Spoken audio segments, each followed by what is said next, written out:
Hello everyone, Sheek here with another Transformers review, and today I will be reviewing the Transformers Buzzworthy Bumblebee Origins Bumblebee. And as you can see, here he is, and also as you cannot see, I do not have the packaging because, well, it wasn't much to buzz about. Anyway, as you can see, he comes with a little blaster, so you can go pew pew bang bang. It doesn't come with any blast effects, but based on the size and shape, I do suspect that that is compatible with blast effects. And then on the back, he has a jet pack, which you can remove, and I do believe this might be side swipes. I'm not sure whose it's supposed to be, but I'm sure it's compatible with pretty much any figure with a port on their back. Anyway, you can put that back on, and it's possible to transform it with him with it on, but it's not as smooth, so yeah, go ahead and take that off.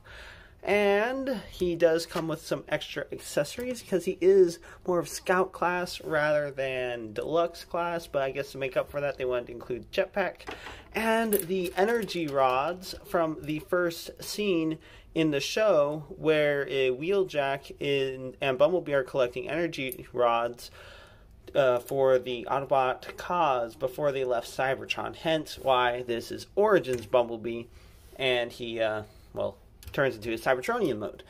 Anyway, he cannot physically hold these in his hands. As you can see, the ends are too big to fit in there, but on the box and instructions, it shows him pretty much holding them under his arm, which can have mixed results, as you can see.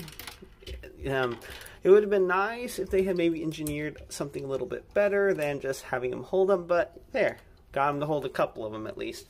And then if you have Wheeljack, although they don't have a Cybertron version yet, well, they do for the Bumblebee movie, but not for G1, then you can maybe have him hand them up to him. But then again, as long as he's in robot mode, Earthrise should also suffice if you want to recreate that scene.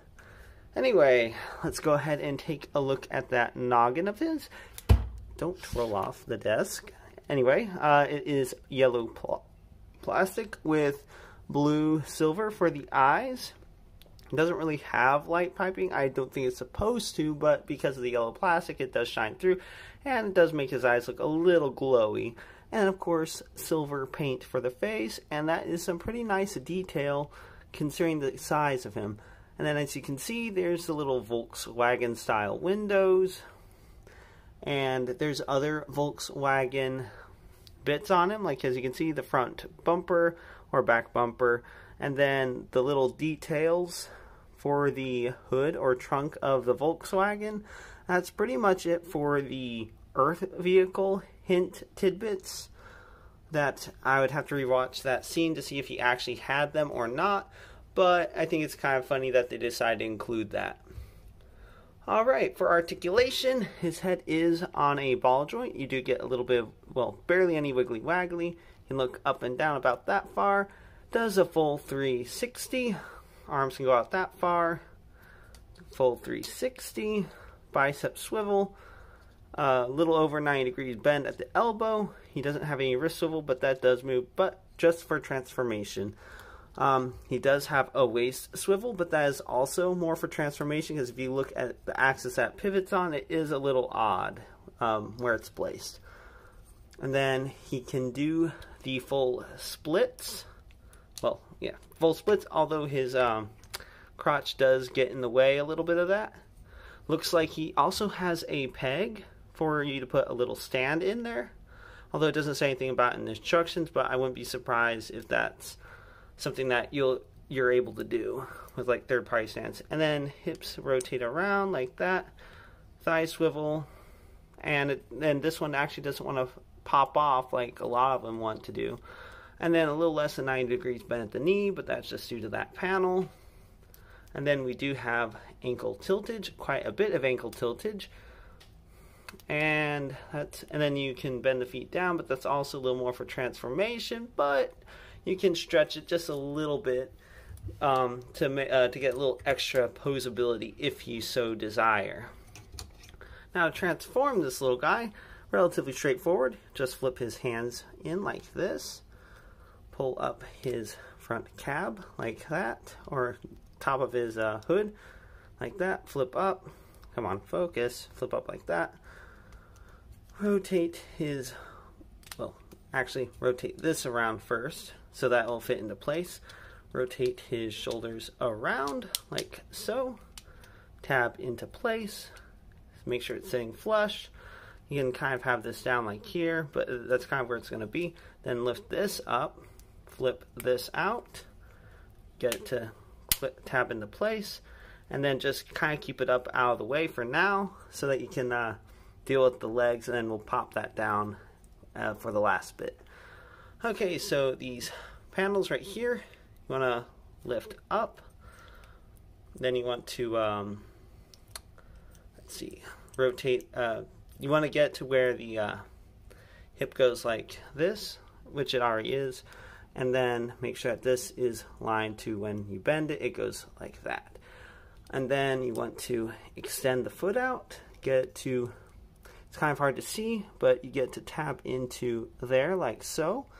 And then this part does like to pop off right here on that hinge because there's no pin to hold it in place. But this part doesn't want to pop off as much, but as long as you just hold on to it and carefully move it, it's not as likely to pop off, but you kind of press on it to keep it from popping off. Then just tab it in right there. And then that's one leg done. Second verse, just like the first. Want to rotate around, extend out, tab into place. Come on, focus. Flip out, rotate around, and tab into place. And now for the part that can be a little bit tricky, just getting everything to line up perfectly, especially this little tab in the back. Also concerned that it might break off at some point, but that shouldn't be too big of a deal. But you just get that to tab together, get everything just all nice and lined up, kind of like that. And as you can see, things sometimes do pop off. Not the end of the world if it pops off. Just pop it back on, and then final step, just go ahead and collapse the roof down, and there you have him in his Cybertronian mode. And it is very sleek, very cool. There isn't too much extra kibble in the robot mode, and it is able to have the earthy vibes without sacrificing really much of anything in his vehicle mode, which I quite like. And you can have him sitting right there. Based on the way it's sitting, it looks like at certain angles he's kind of hovering off the ground, which is kind of cool. And then of course you might be able to get a stand to use right here and have it pegged in the back, so you can actually have him as a flying hover car. And then of course, as always, there is almost always with newer figures, there's weapon storage in vehicle mode. Just peg the gun in right there, or right here, wherever you want to. But if you want to store the jetpack as well, you store it up on the roof like so. But of course, this looks really goofy because he's supposed to be like a little sleek, I guess, hover car, maybe sporty hover car. So it kind of takes away from that look. But you can store it. Obviously, the energy rods, they're pretty much useless. You can't really store them on him. That's pretty much it for Transformers Buzzworthy Bumblebee Origins Bumblebee. I hope you liked this review, and if you like this review and you'd like to see more, please click that like and subscribe button to see more. And until next time, have a good one, everyone.